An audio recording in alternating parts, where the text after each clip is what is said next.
আমাদের শুরুতে নেতৃত্ব জিনিসটা কি, what is leadership, what is the essence of leadership, এই বিষয়টা ক্লিয়ার হইতে হবে। এটা ক্লিয়ার হলে আমরা পুরো আলোচনাটা খুব ভালো করে উপভোগ করতে পারবো ইনশাআল্লাহ। আমি অডিয়েন্সের মধ্য থেকে শুনতে চাই যে নেতৃত্ব বলতে আমরা আসলে কি বুঝি, হোয়াট ইজ লিডারশিপ। লিডারশিপ মানে অন্যকে প্রভাবিত করবার ক্ষমতা, এটাই হচ্ছে মূলত লিডারশিপ।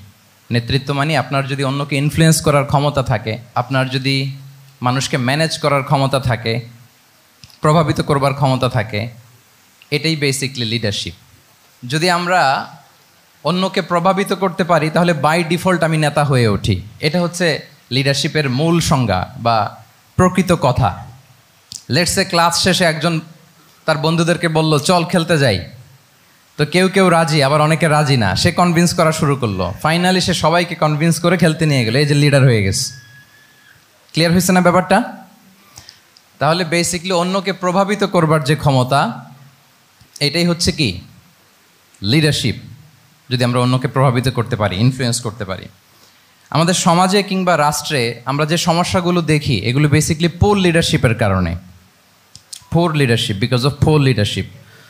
যদি যথাযোগ্য নেতৃত্ব আমরা তৈরি করতে পারতাম, যোগ্য নেতৃত্ব যদি আমরা হাজির করতে পারতাম, তাহলে এই সমস্যাগুলো থাকতো না। আমরা আল্লাহ রাসূল সাল্লাল্লাহু আলাইহি ওয়া আলিহি ওয়াসাল্লামের নেতৃত্বের গুণাবলীগুলো, যদি ওনার যে লিডারশিপ ট্রেডস, লিডারশিপ ফিচার্সগুলো আছে, এগুলো যদি আমরা খেয়াল করি, তাহলে দেখব যে এগুলো দিয়ে তিনি পুরো একটা জাতি, একটা ভূখণ্ডের জীবনধারা পাল্টে দিয়েছিলেন। তাহলে নেতৃত্বের দিক থেকে অ্যাজ এ লিডার তিনি কতটা সফল, এটা খুব ক্লিয়ার আমাদের কাছে। আমরা এখন দেখার চেষ্টা করব যে রাসূল সাল্লাল্লাহু আলাইহি ওয়াসাল্লামের লিডারশিপটা আসলে কোন ধরনের লিডারশিপ ছিল, কোন ধরনের নেতৃত্ব ছিল, এবং সেখান থেকে বর্তমান সময়ে আমরা কি করে যুগোপযোগী নেতৃত্ব তৈরি করতে পারি। প্রথম যেটা বলতে হবে সেটা হচ্ছে আল্লাহ রাসূল সাল্লাল্লাহু আলাইহি ওয়া আলিহি ওয়াসাল্লামের নেতৃত্বটা ছিল সার্ভেন্ট লিডারশিপ। সার্ভেন্ট লিডারশিপ মানে হচ্ছে কাজের মধ্য দিয়ে নেতা হওয়া। বেসিক্যালি আপনি যখন মানুষের কাজে লাগবেন বা কাজে আসবেন, তখনই আপনি নেতা। যদি আপনাকে সমাজে কোনো কাজে না লাগে, সমাজে যদি আপনি রেলেভেন্ট হতে না পারেন, কাউকে সাপোর্ট করতে না পারেন, গাইড করতে না পারেন, তাহলে তো নেতা হয়ে ওঠা আপনার পক্ষে সম্ভব হবে না। তাহলে যদি কাজে লাগা যায় মানুষের, আপনি যদি কাজে লাগেন, আপনি যদি মানুষের উপকারে আসেন, তাহলে by default you are a leader.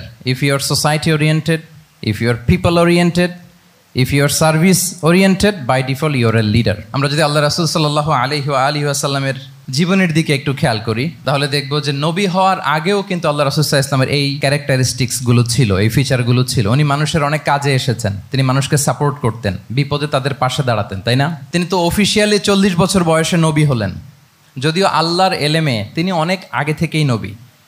কিন্তু দুনিয়াতে আল্লাহ রাসূল সাল্লাল্লাহু আলাইহি ওয়াসাল্লাম যখন 40 বছর বয়সে উপনীত হলেন, তখনই তো হেরা গুহায় নাজিল হলো, ইকরা বিসমি রাব্বিকাল্লাযী খালাক, read in the name of your lord who has created. এই যে 5টা আয়াত নাজিল হলো, উনি নিয়ে আসলেন, কাঁপতে লাগলেন।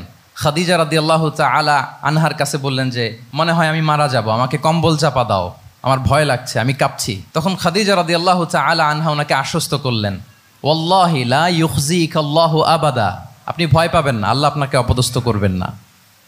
ইন্নাকা লা তাসিলুর রাহিমা ওয়া তাসদুকুল হাদিসা, নিশ্চয়ই আপনি আত্মীয়তার সম্পর্ককে বজায় রাখেন, আপনি সবসময় সত্য কথা বলেন। ওয়া তাহমিলুল কাল্লা, আপনি মানুষের বোঝা বয়ে দেন। ওয়া তাকসিবুল মা'দুমা, যার উপার্জন করার কোনো সক্ষমতা নেই তার জন্য আপনি উপার্জন করেন, তাকে আপনি ফিনান্সিয়াল সাপোর্ট করেন। ওয়া তাকরিউদ দাইফা, আপনি মেহমানকে খাওয়ান। ওয়া তুঈনু আলা নাওয়াইবিল হক, সত্য যেখানে বিপন্ন সেখানে আপনি সত্যের বীর সেনানী হয়ে দাঁড়িয়ে যান। তো এই ফিচার যাদের মধ্যে থাকে, এমন ব্যক্তিত্বকে আল্লাহ তাআলা কখনোই অপমান করতে পারেন না। আপনি চিন্তিত হবেন না, ডোন্ট ওয়ারি অ্যাবাউট ইট, কোনো ভয় নাই, কোনো চিন্তা নাই, আপনি আশ্বস্ত হন। তাহলে দেখেন, এই যে 6টা গুণের কথা খাদিজা রাদিয়াল্লাহু তাআলা আনহা বললেন, এগুলো কিন্তু রাসূল সাল্লাল্লাহু আলাইহি ওয়াসাল্লাম নবী হওয়ার আগের গুণ।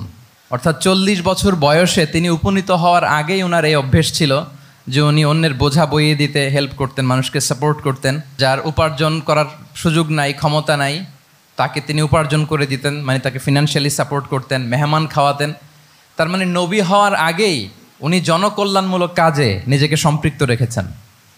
মানুষকে তিনি সাপোর্ট করতেন, মানুষকে হেল্প করতেন, উনি মানুষের কাজে লাগতেন। আর যে মানুষের কাজে লাগে, মানুষের উপকারে আসে, জনকল্যাণমূলক কাজে নিজেকে সম্পৃক্ত রাখে, বাই ডিফল্ট সে নেতা, বাই ডিফল্ট সে কি নেতা হয়ে যায়।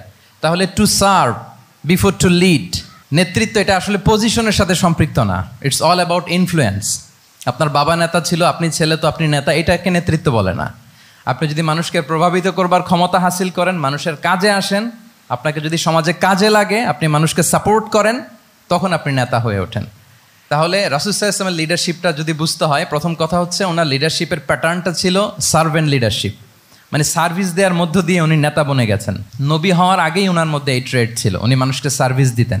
আরবিতেও একটা কথা আছে, সাইয়্যিদুল কওমি খাদিমুহুম, মানে যিনি সমাজের নেতা তিনি হবে সমাজের সবচেয়ে বড় খাদেম।